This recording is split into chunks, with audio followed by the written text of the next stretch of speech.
टूनी की माँ को कैंसर था और वह हॉस्पिटल पे एडमिट होती है और उसके साथ टूनी और उसके पिताजी भी होते हैं। तभी टूनी की माँ टूनी के पिताजी से बोलते हैं, ऐ जी, अगर मुझे कुछ हो जाता है तो टूनी का अच्छे से ख्याल रखिएगा, इसे ढेर सारा प्यार दीजिएगा और खूब पढ़ाइएगा। ऐसा मत बोलो भाग्यवान, तुम्हें कुछ नहीं होगा, तुम भली चंगी हम लोग के साथ कल जाओगी।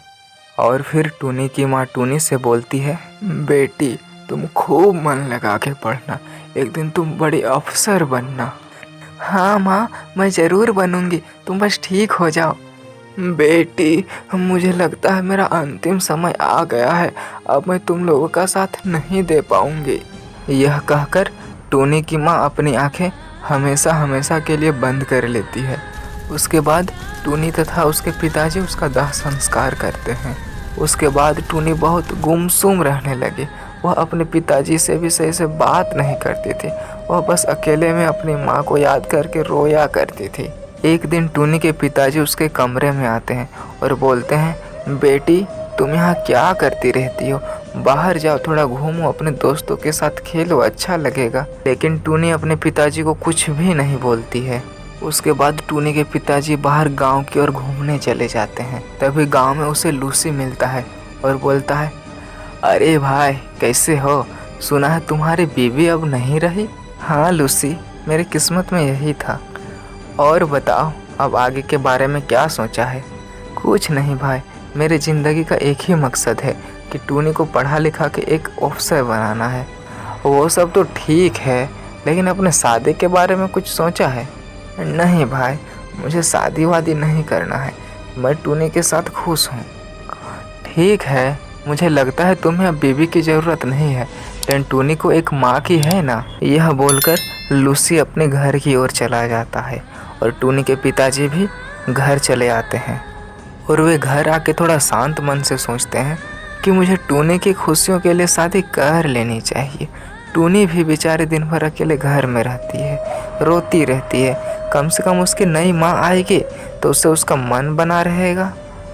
और टूनी के पिताजी टूनी के लिए सौतेली माँ ला देते हैं।